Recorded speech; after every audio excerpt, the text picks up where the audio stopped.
Welcome, everybody. My name's Everett Reed. I'm the director of the library, and I'm really glad to see you guys today. We've got a few programs to pitch. Coming right up this next Saturday, we have the art auction, which includes refreshments. That's this Saturday at 1:30, and the rest of the month we'll have an in-person online auction with a lot of amazing local artists. So yeah, come take a look. Next Tuesday, we're gonna host Judith Goldstein for a hybrid talk, four muses of imagination: Cushing, Chagall, Benton, and Ringgold. And tonight, we're recording this talk and it will be posted on our YouTube channel shortly. Kate will help facilitate your online questions after the talk. Thank you, Kate. So let's all warmly welcome Paul Burlin. He's the Professor Emeritus of History at the University of New England, where he's been the founder of the university's history department. He also served as Interim Dean of College of Arts and Sciences. His first book, Imperial Maine and Hawaii, examined the influence of 19th century Mainers in Hawaii. And we also have his new book on him for sale and for signage after the talk. So yeah, please warmly welcome Paul Burlin. Well, thank you very much. As some of you have heard, Ken Burns is speaking tonight. I'm glad nobody told me that. So the subject of my book in tonight's discussion is about this individual, Charles Fletcher Dole, who was born in Brewer, Maine in 1845 and died in the Jamaica Plain neighborhood of Boston in 1927. However, why I'm giving this presentation here in Southwest Harbor is because starting in the 1870s, Charles and his wife Frances established a family tradition of spending time in the summer on Mount Desert Island. First in Bar Harbor in the summer of 1875, and then in the 1880s, they built a cottage on Fernald Point Road right here in Southwest Harbor called The Ledge, and summered here, not every summer, but most summers for the rest of their lives. Charles, I said, dying in 1927. Frances, his wife, good evening. Frances, his wife, actually dying at the cottage in the summer of 1930. The book is mostly focused on Charles's religious views, and it traces or attempts to trace his religious theological trajectory from being born in a family that he described as ultra-orthodox, and then migrating to the left wing of Unitarianism as a mature individual. In addition to trying to focus on that, the theology that he ended up on then became the font or the inspiration for his iteration of the social gospel, which was a theological perspective among some in the late 19th century, early 20th century, pretty much coterminous with the progressive era. And so the second part of the talk, I'll talk about some of the reforms that he supported. The social gospel shifted religious perspective dramatically off what had been almost a total focus on individual salvation to more of a focus on society and trying to bring the kingdom of God to fruition on earth. And so Dole participated in that, but the social gospel ran a political spectrum from Christian socialism on the left to a more conservative perspective on the right, and that's where he was. He was one of the more conservative social gospelers, though I make the point in the book that no label fits him well because he also was a pacifist and dissented over World War I, which I'll talk about, which was anything but conservative at the time. It was a very risky position to take.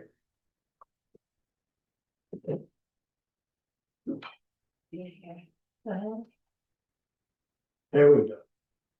How Charles came to my attention was, and Eric mentioned this is my first book, came out 20 years ago, and what that book traced 19th century connections between Mainers and Hawaii. And in the process, so the cover of the book is kind of a metaphor for that.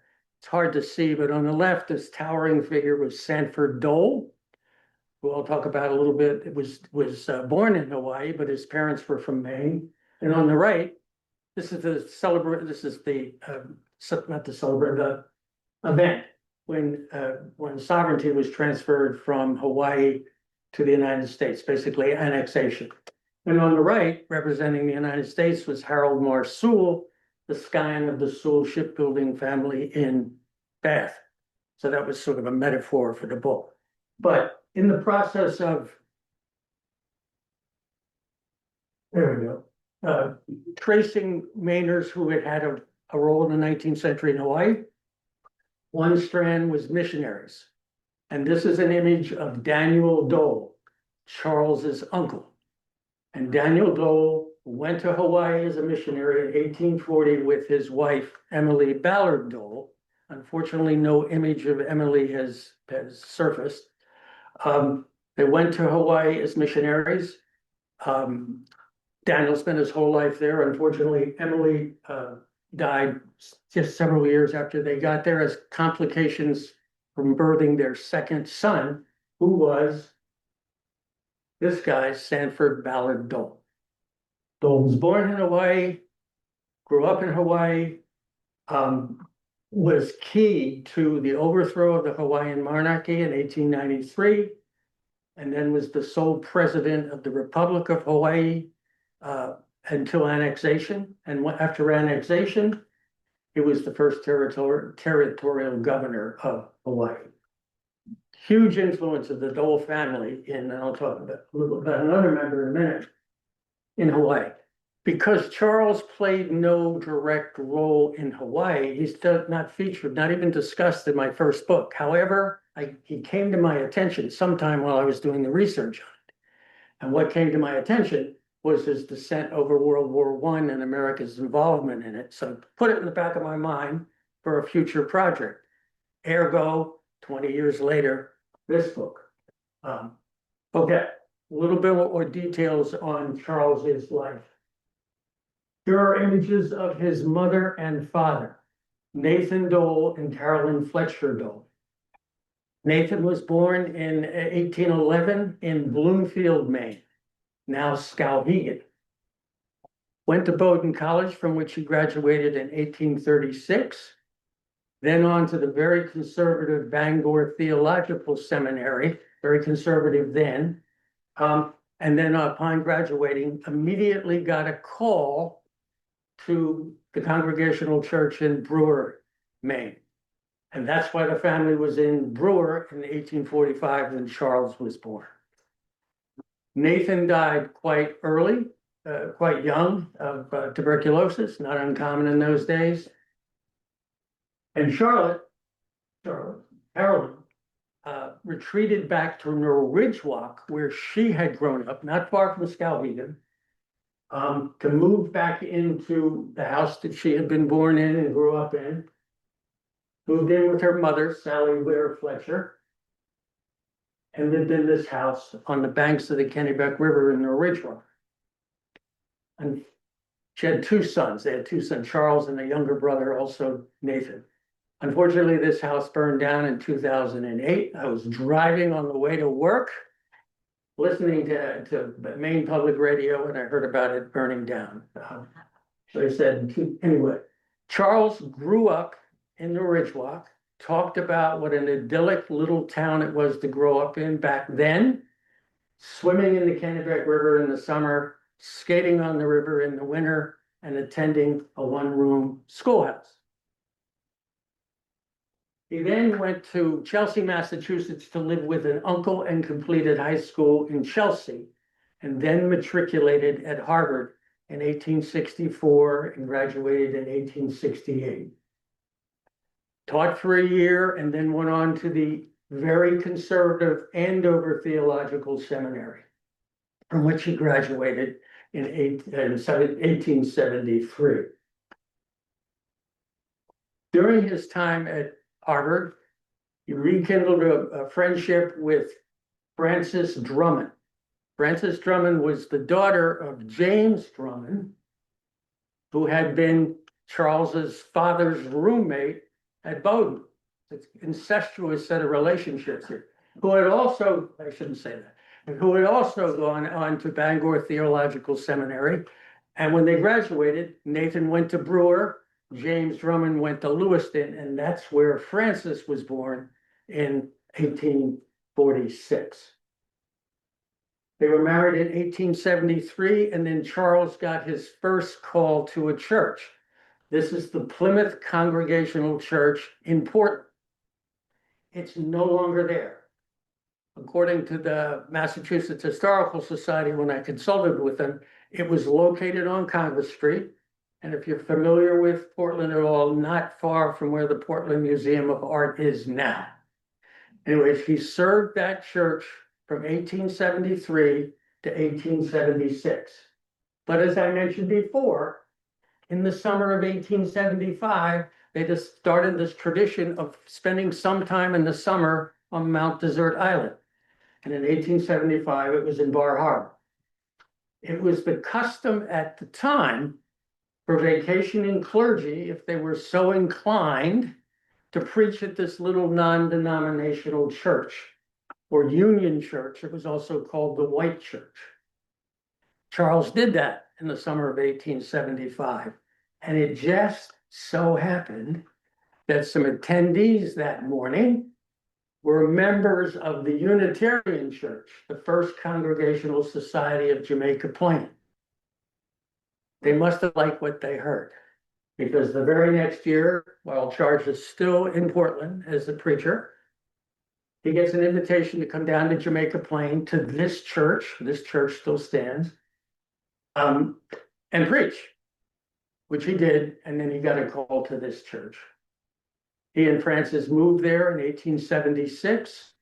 Charles was first the associate pastor and then the senior minister, served that church for 40 years till 1916, at which time he was granted emeritus status, which he enjoyed for the rest of his life. Francis and Charles spent their entire adult lives in Jamaica Plain or up here in Southwest Harbor in the summer. Here's an image of Charles with they had 4 children. This is the first child. This is James Drummond Dole. He was born in 1877, so I don't know, I guess he's about 3 years old here. So this is the early 80s. Charles is in his mid 30s. Is still working? He's in his mid 30s. They had a daughter who then died in infancy, and then 2 other children, Winifred Dole and Richard Dole. Winifred grew up in Jamaica Plain, summered here, of course, all the Doles did. She married Horace Mann III, the grandson of the Horace Mann. Spent a lot of time here, ultimately inherited the cottage on Fernham Point Road, was married here in 1908, retired here, and died here in Southwest Harbor in 1978. Richard went off to sea as a common seaman in 1900. His parents were not thrilled about it, but that's what he wanted to do. And unfortunately, the voyage went to China. He contracted something in China. And on the return voyage to San Francisco, this is his maiden voyage, died and was buried at sea.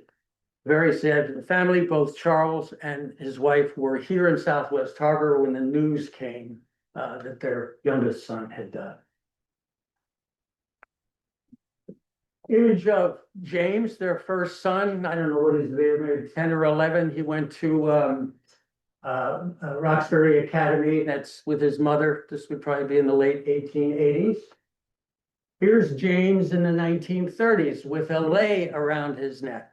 And that's because in 1899, after a long walk in the summer, someplace here in Southwest Harbor, probably on Fernald Point Road with his father, Charles gave his blessing to his son to go off to Hawaii, stay with Fletcher Dole, and 2 years later, he founded the Dole Pineapple Company.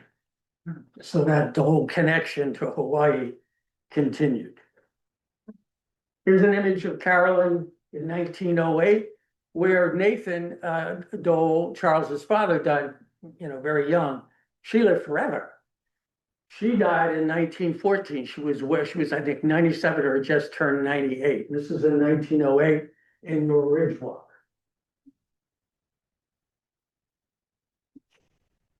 What's going on here with this thing? Finicky. Correct. It's not working. So let me see if I go back. Oh, there it is. There it is. Frances in her later years. Charles probably in the last year of his life. And then we're back to this picture. Remember, this is Daniel Dole, Charles's uncle. Now, I love this image. It is a metaphor for me. If looking at that, you get a sense of somebody who's wound pretty tight, you're on the money. He is symbolic to me, this image of a religious perspective that characterized the entire Dole family. But if it was just the Dole family, it wouldn't matter historically. A broad swath of New England at the time, people influenced by the Second Great Awakening, the evangelical revival currents. And in essence, they were Calvinists or quasi-Calvinists. And this is a very demanding, stark, dark religious perspective.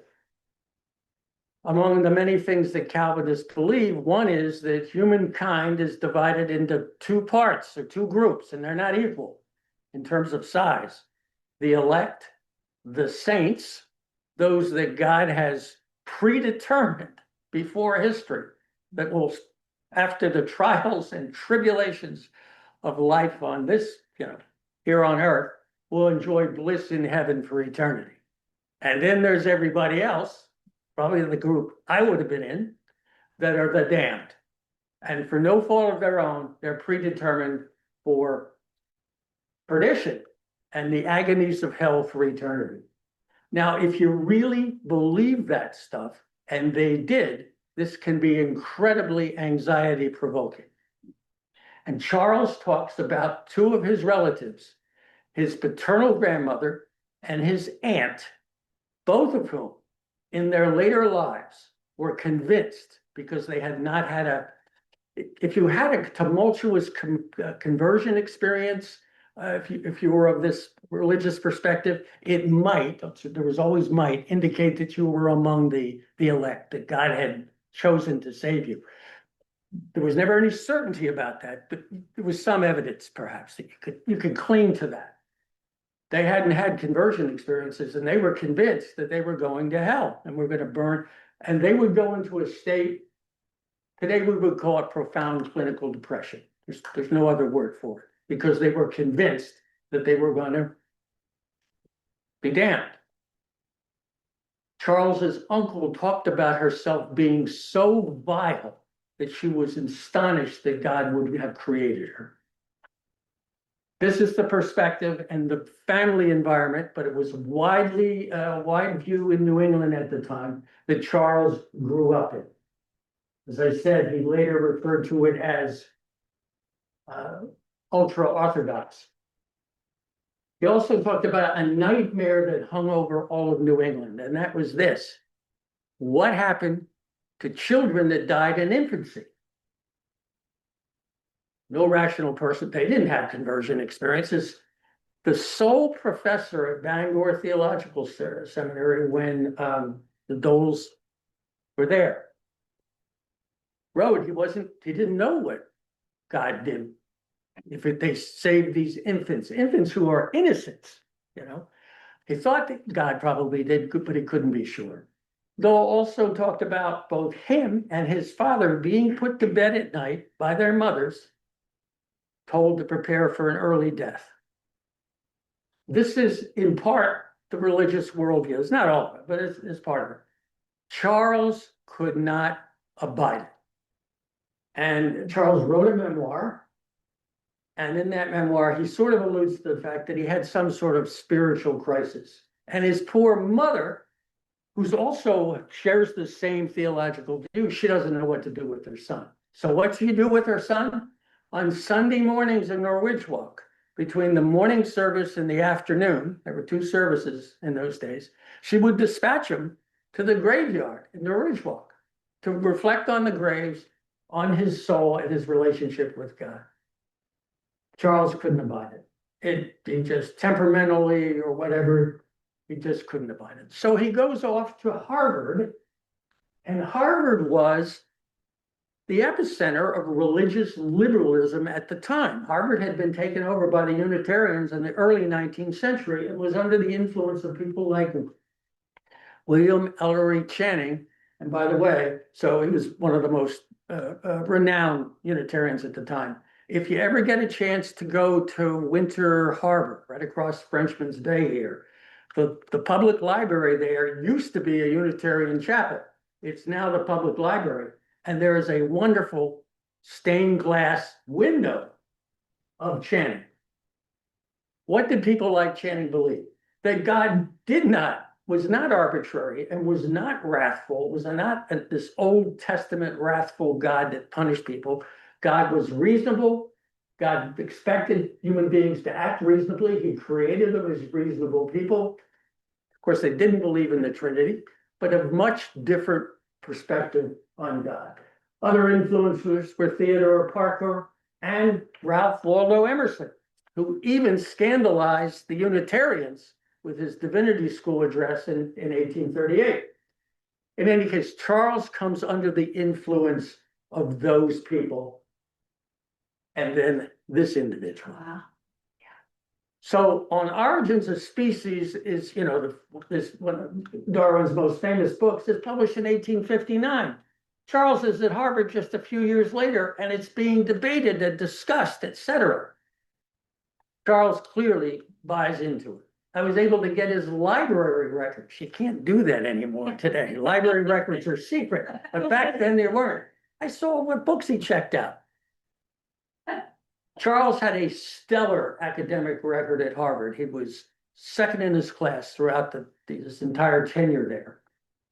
And because of his academic status, when it came time for graduation in 1868, he was given the privilege of a disquisition. He could give a little speech. And what was his speech on? Darwinian theory. And he argued that some people at the time were arguing that Darwin's theory that human beings evolved from lower species degraded the dignity of God and undermined the dignity of human beings. He bought none of that. Said human beings are rational creatures. They have souls. However God chose to do it. It seems like Darwin's onto something here. He was quite comfortable with it. This was light years. His poor mother. He talks about his mother, who loved he and his brother dearly, notwithstanding their heresies. In any case, back to Charles. So I've given you some ideas. So Charles was very much taken up with this evolutionary thinking.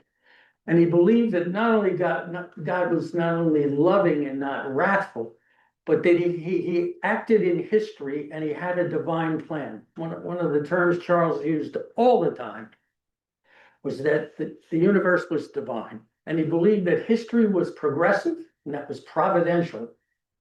One of the huge examples, evidence for God acting in history and for progressive reasons was the end of slavery. And his family had been abolitionists. He saw that clearly as providential. So Charles believed that God had a plan, and that plan was evolutionary from a period of dark past of carnage and war and bloodshed and constant conflict to what? Ever better and more moral state. Eventually, the kingdom of God coming to fruition in the world. And this is the clincher, it was imperative from Dole's perspective, and he wasn't alone in this, imperative in Dole's perspective, for each faithful person to align their wills with God's will and lend their efforts to moving history along to help bring the kingdom of God to fruition.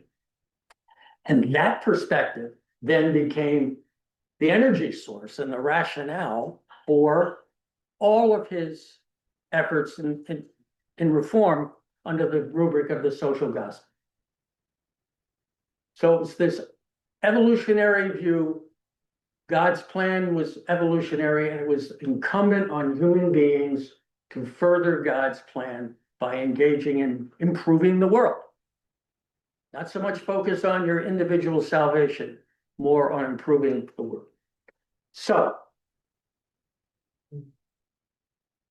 throughout Dole's adult life, he was engaged in one reform after another. And I'll just talk about a few of them because we don't have a whole lot of time. But I'll talk about a few of them. So one was he was a temperance advocate. Now, temperance now seems to a lot of people, I mean prohibition, and he was in favor of prohibition, but he was not in favor of the Prohibition Amendment.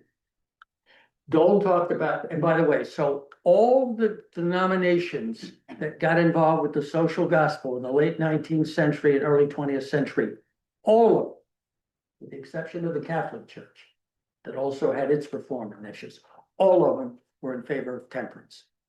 Because today, temperance, prohibition seems like, how's that progressive? The way people saw that at the time was, if you recall from your American history about during the progressive era between the interests, the big corporations and the people, the liquor industry was huge and very powerful, and it was seen as exploiting people.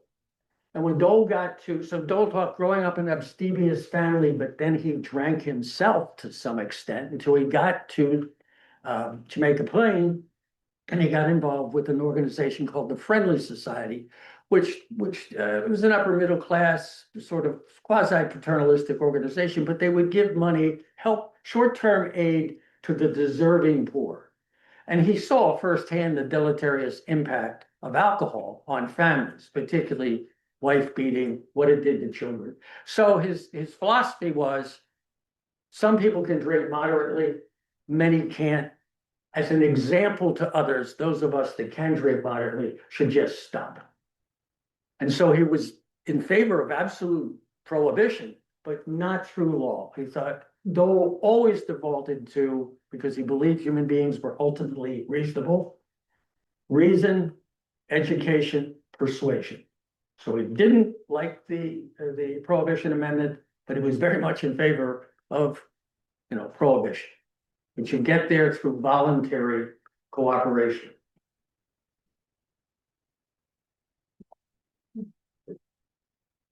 Race.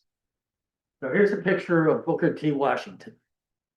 Booker T. Washington founded the Tuskegee Institute in Tuskegee, Alabama in 1881.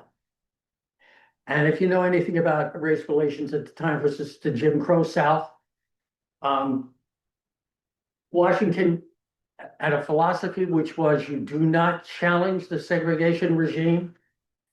The education that took place at Tuskegee was was exclusively on industrial occupations or manual occupations. His philosophy was, you do not challenge, you don't advocate for political rights or civil rights. We work on bringing ourselves up by our bootstraps, essentially, economically, and eventually white folks will come around and will get full status as citizens. That was a controversial, I'll talk about that in a minute. It was a controversial philosophy, but that's Washington, that's what he believed. He would come north periodically to raise money from northern philanthropists. And sometime in the 1880s, he met Dole's acquaintance. Dole didn't have a lot of money, but he rubbed shoulders with lots of people who did in Boston. Dole's outside the church, probably Dole's most visible, high-profile position was as president of the 20th Century Club in Boston, which was the preeminent forum at the time for discussion of public events and things. So he met Booker T. Washington. He had Washington speak at the club, had Washington eat at his house, which if you remember when Teddy Roosevelt did that in the White House in 1901. All, trying to keep this clean. There's a lot of backlash about it. Dole was very, very close to Booker T. Washington, and in 1893 went on the Board of Trustees of Tuskegee and served on the board for 20 years. Very close to Washington. However, he was also close to this individual who despised Booker T. Washington. Du Bois thought that Washington's philosophy of not rocking the boat in the South, not advocating for political rights or civil rights, was abysmal. And the philosophy of focusing just on manual education or industrial education was farcical, because if you didn't train African Americans with, full and eventual college education, where are you going to get the teachers, even for Tuskegee? So these two were at Washington, and Du Bois were at loggerheads. Dole had a relationship with both of them. However, his relationship with Du Bois was it was more difficult. He had Du Bois speak at the 20th Century Club, but in 1914, they had a bit of a dust-up in the pages of the Crisis. Now, in 1911, the NAACP was founded. Du Bois was a part of that, and he became the editor of their main publication, The Crisis.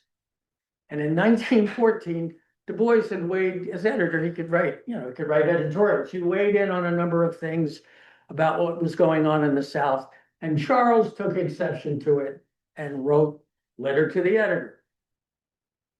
And the next issue, Du Bois wrote a 3-page diatribe against Dole. He said he loved Charles Dole, that Charles Dole was an eminently wonderful human being, but Charles Dole's view about the segregated Jim Crow South was naive in the extreme. In so many words said, you lived on a very nice road in Jamaica Plain on Sumner Hill. You haven't a clue what it's like to be Black in the South, even though you go to Tuskegee. And then he'd write in there that he still admired Dole, etc. After that sort of dust up, Dole went sort of quiet on race. I think his feelings were hurt, and I think he was embarrassed by it, But anyway, had a relationship with both. And Du Bois held Dole in high regard. He just thought that it was more than a little naive about race relations in the South. Okay. Emily Green Balch. She was the second woman to get the Nobel Peace Prize. The first was Jane Addams in 1931. She got it in 1946, a very good year, the year I was born. She's sort of symbolic here for me too. When Dole got to Jamaica Plain in 1876, Emily was 9, and she was a parishioner of the church. Her family went to the church. She talks about how Dole became her inspiration and her mentor to devote her life, which she did, to social progress. She went off to Bryn Mawr College. She was in the inaugural class of Bryn Mawr, then earned a Ph.D. at the University of Chicago, studied in Europe, got a professorship at Wellesley College, was one of those that founded the Denison House in Boston, which was modeled on Jane Addams' Hull House in Chicago. Devoted her life to, when World War I came, very active in pacifist circles, etc., as was Dole, which I'll talk about in a minute. Saw Dole as her inspiration, her mentor. The last 15 years of Dole's life, from beginning of World War I on, while he still was engaged in other reforms, were pretty much characterized by opposition to war. In 1915, sitting right here on Fernal Road in Southwest Harbor, he wrote a little pamphlet called Pacifist Principles and argued that the war in Europe was monstrous and that, you know, pacifism had to be the way of the future. He was an officer of the Massachusetts Peace Society. So in May of 1950, the Germans sank the Lusitania. And there was a huge brouhaha about it. It was ghastly. Over 1,000 people died, over 100 Americans. The Massachusetts Peace Society, Charles was an officer of it. Charles was worried, how is Wilson going to react to this travesty? And so he proposed a resolution to basically caution Wilson about being too aggressive with the Germans. The other members of the Peace Society decided to table it. Charles, very out of custom character for him, refused to go to the banquet. It was their annual meeting, the banquet that night. And I think that's what prompted him that summer to write his little pamphlet about pacifist principles. Then he wrote a pamphlet was, what's good is a peace society if the only time it's against is for peace is when peace prevails. It had to be for peace when war prevails. So he was upset about the Massachusetts Peace Society. He didn't resign from it. He asked them to take his name off their letterhead. And because he couldn't find a peace society at the time that was categorically opposed to war, he founded his own. So in November of 1915, he founded the Association to Abolish War. And he chaired that and marshaled that. It never was very big, probably 350 members at the maximum. Up until about 6 weeks before he died, he was still chairing meetings of this organization. He took his fair share of abuse for the position he took. World War I was an awful time for civil liberties and freedom of speech. And one of the most, some people, so his sidekick in the association was a guy named Henry Pinkham, who was minister of the Unitarian Church in Melrose. He lost his parish. He was fired because of his involvement with Dole in pacifism. Dole, of course, had already retired, so he didn't have to worry about that. But in November of 1917, the men's club of the church that Charles had served for 40 years voted unanimously to take exception to all those who opposed the war and all pacifists. It had to be, this is the church that he'd served for 40 years and had given him it had to be a stinging public rebuke. But again, he didn't suffer some of the more deleterious consequences. So for the rest of his life, he advocated for peace. And so I think I'll leave it at that. There were other reforms that he engaged in. He was an anti-imperialist. Before the Spanish-American War, he was, so I don't know exactly when Dole became a pacifist. I mentioned that pamphlet he wrote here in 1915. I suspect he was a pacifist before then, but I couldn't document it. But as war was looming with Spain in 1898, he had a private interview with McKinley in the White House, trying to persuade McKinley not to go to war with Spain. Needless to say, that didn't go very well. And of course, after the war, when we took the Philippines, Charles, always polite, always a sense of decorum, went about as ballistic as he could around acquisition of the Philippines. He was appalled by it. So he devoted himself to those kinds of initiatives, but he also weighed in on women's suffrage and other things that, maybe we could talk about in the question and answer period. I'll just finish up with this. I didn't know really very much about Dole when I started, other than that he had opposed World War I. But in the 8 years I worked on researching him, I just came to admire the man a good deal. Now, my biography, it's an intellectual biography. It's not uncritical of Dole in many respects, but he was a man of incredible integrity, and he he provided a model of citizenship that we sorely need today. People who, during World War I, when he opposed to it, people got really, really angry with him. He always treated them with respect. And when he died, people came out of the woodwork saying They always respected and even loved the man because of this ethic of goodwill to all. He believed, perhaps a little naively, that if you treated people with respect and civility, that eventually they would reciprocate.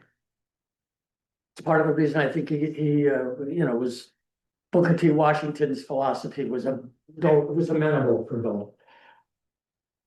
Lots of people referred to him when he died, and I have an image of him here. Oh, a few other things now to say. So near the end of his life, I don't know what Dole thought about birth control. Sex is not something he wrote about, given that era, you just didn't. But Margaret Sanger, birth control advocate, had been denied the right to speak in Boston sometime in the early 20s. I'm forgetting the exact date now. Dole went public and said she ought to have, I don't know what he thought about birth control. He thought she had the right to talk about it. Sacco and Vanzetti. Dole wrote against socialism from, I don't know, the 1880s to the year he died. So he didn't believe in socialism, but he did think that the trial of Sacco and Vanzetti was a travesty. He wanted a second trial of that. So these are some of the other things he engaged in late in his life. Here's an image of the Christian Register, which was the main publication of the Unitarian Churches right after he died. And not only in it, but the number of people that came out referring to him as a saint. That when you were in the presence of Charles Dole, you just couldn't do or think bad things. It wasn't that he was glaring at you and censoring you. He just embodied this goodwill, which he thought was divine, was what God wanted. And while he was obviously not a perfect human being, and my book criticizes him in a number of respects, his life was a well-lived one. It really was. And so at the end, when I thought, well, do I need a subtitle for this book? Which you don't really do. It just seemed appropriate. He did well, he lived well. And he lived constantly with an ethic that you were here to serve your fellow human beings. And I'll leave it at that. Thank you.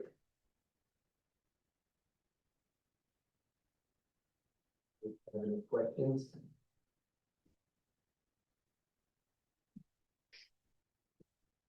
Where was the white church?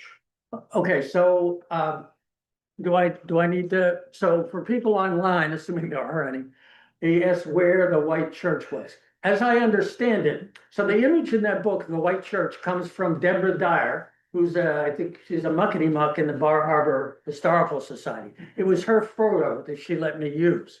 She told me that it was located, where the Episcopal Church is, and where the Congregational Church, I think today in Bar Harbor, is right next to the Episcopal Church. I think if I'm remembering this correctly, the White Church is where the current UCC Congregational Church is located now. That's my impression. Huh? That was a stone church. The Congregational Church building prior to the current. Okay.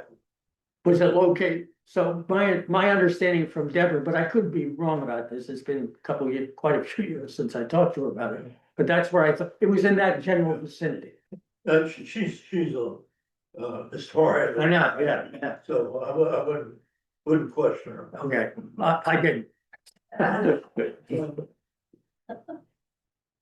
I remember in the early 70s that I was surprised by this, that the church here on High Road, Congregational Church, published a list of preachers for the summer, including at least 4 Unitarians.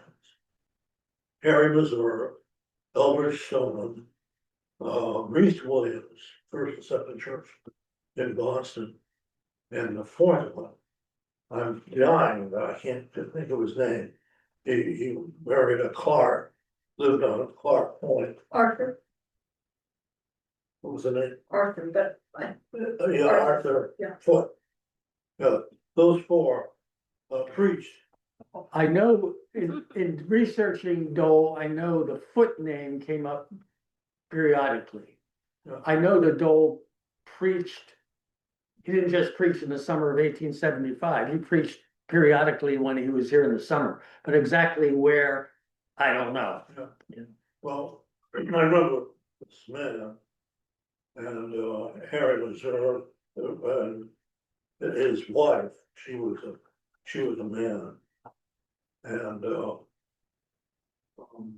was a definite Unitarian strain. Another comment I have is I think that we tend to treat the theology of the Orthodox in the 1900s, 1800s, without sort of taking a broad perspective on it, that a lot of the theology of heaven and hell migrated over to heaven because of the death rate with the revolution, the Civil War, and disease. You can go into a cemetery anywhere around here, you can see all these little kids, Right. headstones, and so there was clearly a tendency to see the promise for all who believe. Yeah, there's no doubt there. I think there are a lot of influences that move. It didn't move everybody. Some people are still fighting with Darwin. But yes, I mean, there are a lot of factors, but for Dole in particular, it was evolutionary thinking. And it wasn't, and he wasn't alone in this. Dole was not an original theological thinker. What he was exceptional at was popularizing it, speaking to a broad audience. He's incredibly, I worked on this guy almost every day of my life for about 9 years. And finally, I just had to say, I'm done. I would discover new stuff he'd written every day. He was unbelievably prolific. But again, his role was more popularizing things that he was not an academic per se. But no, there were a lot of influences that contributed to religious liberalism. Pacifism was and remains a gut issue. If you believe in anything, you can believe in peace. But it was very dangerous, as you noted, particularly coming close to 1910, World War I. Right. No, it was. And Dole, like I said, well, an interesting little story is I told you that Dole's sidekick, Henry Pinkham, lost his pulpit at the Melrose Unitarian Church. So of course I contacted the Melrose Unitarian Church when I was doing my research. I knew he had been fired because it was in the Christian Register, you know. In fact, the Christian Register refused in the future to even put an ad for Henry Pinkham so he could find another parish. So I called the Melrose it's now UU Church. Guess what? After contacting them 4 times, they never got back to me. I think they were afraid that they weren't particularly proud of their history and didn't want to discuss. But anyway, Dole did not suffer serious consequences. Yes. Do you know if Dole had any influence on A.J. Muskie's War Resisters League in the Second World War? Yeah, well, I don't. I did some research at Swarthmore, you know, with the big piece collection there. I looked at, but no, I don't. Don't know. You may have. So, is he buried in? Oh, so that's interesting. You should raise that. So no. So Dole was a big advocate of cremation. And cremation, of course, now has become very popular. I plan to get cremated. My sister died a while back and I have her ashes. I gotta get them interred. It's very popular now. It wasn't then. He advocated for it because he thought if people didn't get cremated, there would be this proliferation of cemeteries all over the place and it would be doom and gloom. I personally find cemeteries, most of them, really nice places to visit. I don't find them that way at all. He was cremated, as was Francis. Their ashes were likely strewn someplace here in Southwest Harbor. I don't know that for a fact, but one of their great grandchildren, Ken Chandler, who has lived on the island here for years, told me that he played in the attic of his grandmother, who was Winifred Dole Mann. And there were the empty urns of his great grandparents in there. And then it became a Dole tradition. Most of the subsequent members had their ashes strewn up here. So the assumption is that they do have a family graveyard at Forest Hill Cemetery in Jamaica Plain, which I visited, but they're not there. So I think There's no marker. there's no marker, Interesting. which makes me very sad because I it would have been nice. So I had gone to the family a plot. There's a memorial plot a stone that they put there for their son who died at sea. Okay, and then other family members, but not Charles or Francis or Winifred. James, I assume, was buried in Hawaii. I'm not quite sure. The other question I had was about suffrage and how strong of an advocate. Yeah, so that's a good question. So he, in his memoir, and is that his memoir you have right there? No. Oh, okay, looks like his memoir. His memoir, he said he was embarrassed. He came to women's suffrage late, but by the mid-90s, he was an advocate for it. And then he was a pretty high-profile speaker for it. However, again, I said he's more on the conservative end of things. When it came to shifting, so he favored it from the 1890s on. When it came to gender relations, though, he was a little uncomfortable with what was happening. People like Emily Green Bosch, she never married. She was engaged in the public sphere, etc. He sort of allowed for exceptions for these exceptional women, but he always believed that if not motherhood, mothering, as he put it, was the primary role that women should play.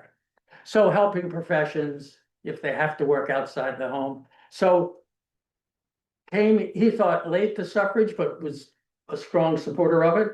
But on some of the other currents that were going on and as gender relations shifted, he was somewhat uncomfortable with it. Marvin? Thank you for all this, really fascinating. I'm thinking about him now as an influencer. And what made that possible? Where did he publish? And was he also involved in a circuit? Speaking circuit or preaching circuit? What are the Yeah, no, he did. Well, he published, he published, I'm gonna say at least 20 books, hundreds of articles. Yeah, he did speak publicly. I mean, he didn't speak much at his role as president of the 20th Century Club, who spoke occasionally, but he very definitely controlled who spoke there. Spoke a lot, but mostly in Unitarian circles, which of course was somewhat, it was never a huge denomination, you know. I think it was his books. So he published a book called The American Citizen that first came out in 1891. It was about bustering and improving the status of America, the quality of American citizens. It did have a bit of an immigration focus. It sold over 100,000 copies and was adopted by lots of public school systems. So he had he was known by a literate public at the time. So I should have said a little bit about immigration. Very much, he thought at times, immigration was quite high in the early 20th century, and he thought maybe it was too high, and there was some concern he had about assimilation, but he never when there was a backlash against immigration, he always came to the defense of the immigrants themselves, and always said they will become fine American citizens, we're all immigrants. But he at times thought that the volume was so high. He blamed the shipping companies from their advertising and bringing people in you know, in terrible conditions and promising them jobs that didn't exist and that kind of thing. He was worried about that, but he never, he never questioned immigrants as human beings and that they were welcome here and would be make good contributions to the country. And I'm curious, did he speak out about the Dole family in Hawaii? So you need somebody would raise this issue. Yeah. So he was an anti-imperialist, but there was a little bit of a catch. So he had an acute sense of decorum. He would, so he claimed, and I never, I don't know how much we'll hear about this. I wanted to dig into that deeply. His stance on Hawaii compromised his view, my view of him as an anti-imperialist. It was severely qualified. He claimed that he disagreed with his cousin about the overthrow of the Hawaiian monarchy. That he believed that it could have been, some consensus could have been developed where among all the parties in Hawaii, and that they could have transitioned to another status without this overthrow of the monarchy. That was a fundamentally misreading of the politics in Hawaii at the time. I mean, there's ample evidence that Native Hawaiians didn't want to have anything to do with annexation. He was not a 21st century multiculturalist. You know, he thought the Hawaiian government was, he said, preposterous. On the other hand, he was vociferous about the Philippines. So I think what he was more concerned about with anti-imperialism was the violence associated with it, and less so the transfer of power, or today what we would see is, you know, undermining people's sovereignty. It was not as a, that wasn't the issue with him, it was the violence that associated with it. And the Hawaiian Revolution was essentially bloodless. And he talks about that in his book, how much, people could criticize what Sanford Dole and others did, but it was a bloodless revolution and it brought better circumstances to the islands. It's not exactly a perfect image of an anti-imperialist. Heavily qualified. It was the violence, and the wake of annexing the Philippines. I mean, it was a grisly guerrilla war for 3 years. It was ghastly, and he spoke out about that vociferously. You had earlier in your program, it felt like the Chamber of Commerce of Norwich would appreciate it. It's a nice depiction. I just wanted to mention to everybody that there's a part-time library director position open in Norwich. They posted that today, so if any of you are ready for whatever next stage, that is open, so. Great. Any last question? All right, thank you so much, Paul. Thank you. Very kind of you, particularly since Ken Burns is speaking.